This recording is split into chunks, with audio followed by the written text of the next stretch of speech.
Olá, seja muito bem-vindo a mais um Papo de Tiozão, nessa nova modalidade de segunda a sexta, sempre às 19 horas, com assuntos do cotidiano.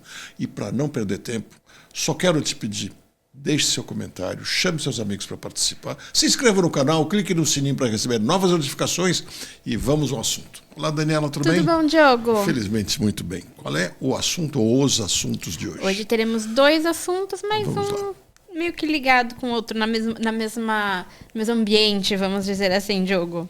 Nosso primeiro é da Gazeta do Povo e diz: o TSE proíbe sorteios e apostas envolvendo o resultado das eleições. Ufa! A medida foi considerada necessária para a realização de abro aspas, pleito seguro e transparente com respeito aos eleitores que são livres para votar. A Carmen Lúcia justificou dizendo: eu estou propondo, tendo em vista as modificações que nós estamos vendo em práticas ilícitas, nas quais os juízes eleitorais, a Justiça Eleitoral, precisa responder judicialmente. Os eleitores são livres para votar, mas não para palpitar. É isso? Parece que sim. Porque o que é fazer uma aposta, afinal? Você tem um palpite, você vai lá e você coloca algum dinheirinho no seu palpite. Agora, a aposta é permitida? Poderíamos estar discutindo se é válido ou não a permissão das apostas. Eu acho que somos todos maiores de idade, responsáveis, e temos que nós escolher os nossos caminhos e não deixar que as autoridades lá de Brasília decidam o que a gente pode ou não pode fazer com os nossos recursos. Afinal, nós somos responsáveis. Mas, então, já que podem as apostas, por que não pode apostar em quem vai ganhar? E olha que eu tenho amigos que já estavam apostando, viu, Diogo? Quer dizer, a gente não faz bolão em Copa do Mundo? A gente não pode fazer um bolão entre nós de quem vai ganhar também? É muito comum, inclusive, pessoas apostarem uma com a outra, ou alguma coisa, quem vai ganhar. Então, vamos lá. No que atrapalha as eleições? Nesse país onde querem encaixotar todo mundo, sabe, deixar todos os candidatos o mais parecido possível. Para quem é mais antigo, deve ter ouvido falar já ou até acompanhou a Lei Falcão. Na época da ditadura militar, a gente tinha essa lei porque os militares, a partir do meio da década de 70, começaram a ver que eles estavam perdendo força, perdendo tração e perdendo votos. Então começaram a criar alguns artifícios para dificultar que a oposição tivesse mais atenção, coisa que a gente tem hoje em dia. Aí criaram um sistema onde cada candidato aparecia só numa foto 3x4, sem poder falar nada. Tinha o nome e o número, só isso, para tentar igualar todos e com isso dar menos visibilidade para um discurso da oposição. É quase esse tipo de coisa que estão fazendo agora. Cada vez mais regra e regra e regra. E olha, já falei um monte de vezes aqui, a lei eleitoral é péssima, ela cria um monte de entraves para quem quer se apresentar para nós. Agora, aqui não é a lei, aqui é o tribunal que resolveu que apostas atrapalham o resultado das eleições. Atrapalha no quê? Eu quero ver alguém trazer alguma razão para dizer que se alguém apostar R$50, R$10, R$1.000 que sejam, que Altino Prazeres vai ganhar essa eleição. O que vai mudar? Absolutamente nada. Nada, nada, nada. É simplesmente aquela insistência de intervir no que as pessoas estão fazendo nas nossas escolhas. E também de, volto a dizer, encaixotar os candidatos. Eu quero exatamente o contrário. Muita gente está reclamando até desses debates. Não, mas não dá, o nível está muito ruim, etc. Ninguém precisa assistir. Inclusive, a maioria das pessoas não assiste o debate. Agora, eu quero conhecer a personalidade dos candidatos. Se eles ficarem muito enquadrados, como se fossem alunos da escola, que tem que se comportar de um jeito, não sei o quê, fazer a caligrafia de um jeito específico, e etc, e coisa e tal, todos levantarem, sentarem na mesma hora, falarem no mesmo tom de voz, e blá, blá, blá, eu não vou poder perceber a personalidade dele. Eles vão estar todos artificializados. É o que se insiste em fazer. Eu prefiro muito mais que haja bate-boca, até que haja discussão, para poder ver quem é o mais equilibrado, quem é o mais explosivo, quem se descontrola nessas horas ou não, e conhecer a personalidade deles. Se encaixar, enquadrar demais, não vai ter isso. E eu acho que É isso que eles querem fazer também conosco. O eleitor tem que ficar enquadrado. Se ele apostar, ele vai começar a torcer. E ninguém pode torcer pelo seu candidato? Quer dizer, não tem nenhuma explicação, a não ser querer nos encaixotar.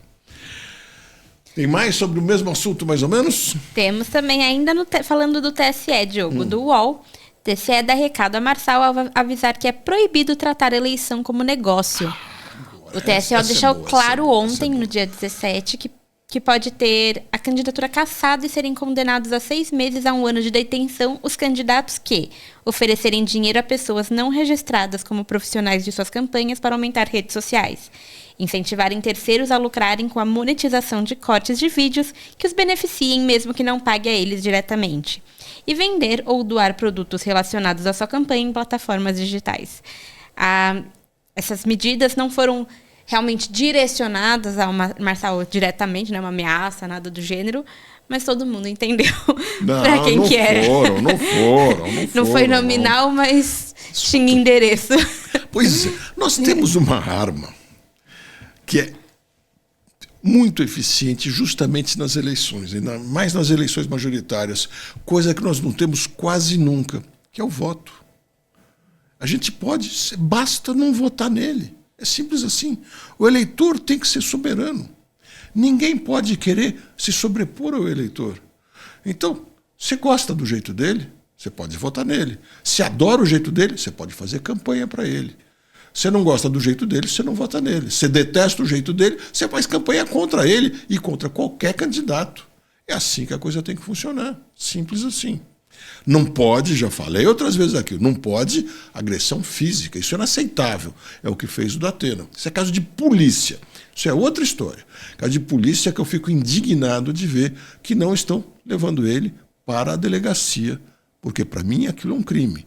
Tentou calar uma pessoa, porque ele foi para dar de verdade. Podia ter dado na cabeça. E aí?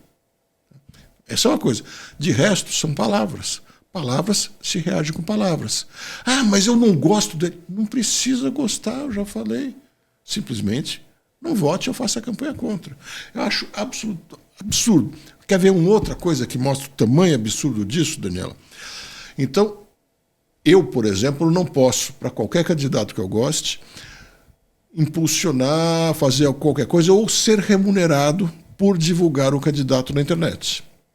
Mas eu posso ser remunerado para ir para a rua com uma bandeira, ficar balançando a bandeira numa esquina, às vezes até atrapalhando o trânsito. Isso eu posso fazer. O que eu estou fazendo? Qual é a diferença entre um e outro? Só uma.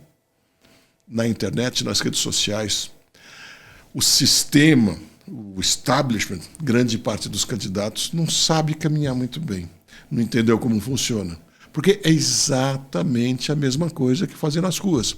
Aí alguém vai dizer, não, senhor Diogo, porque nas ruas você atinge algumas centenas de pessoas e na internet você atinge alguns milhares ou até milhões de pessoas.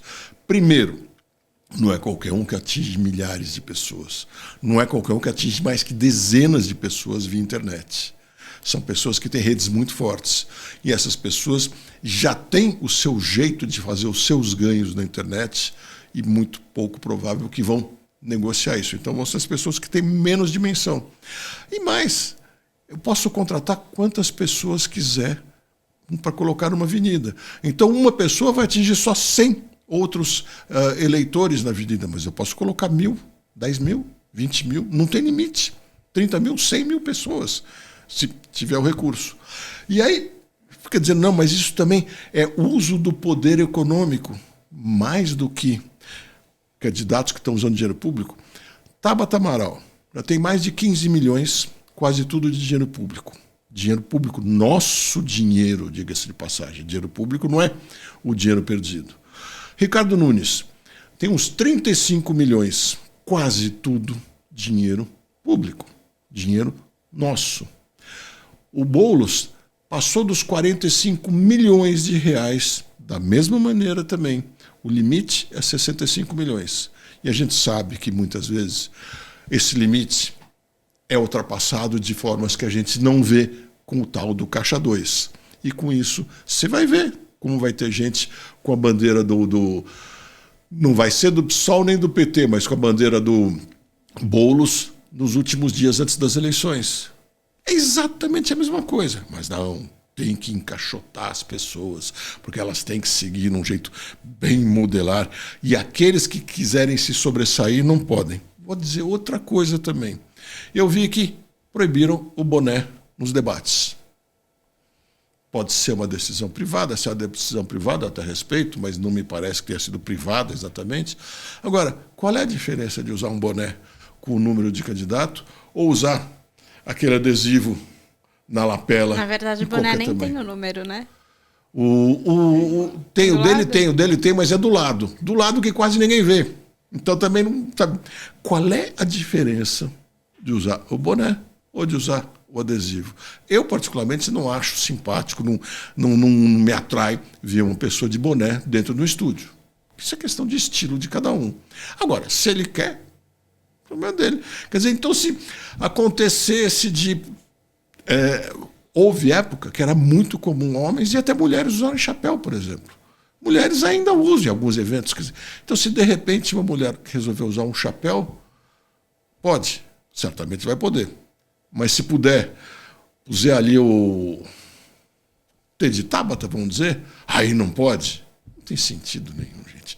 Isso é, insisto, querer encaixotar as pessoas e fazer elas se apresentarem da maneira o mais parecidas possível uma com as outras, para justamente você ter dificuldade de resolver e acabar voltando no sistema, naquele que tem mais tempo de televisão, assim por diante. Era isso que eu queria dizer para vocês. Mais uma vez, muitíssimo obrigado. Até amanhã, nessa mesma hora. E, logicamente, se inscreva no canal, deixe seu comentário e traga seus amigos amanhã para a gente ouvir mais comentários ainda. Até lá, muito obrigado.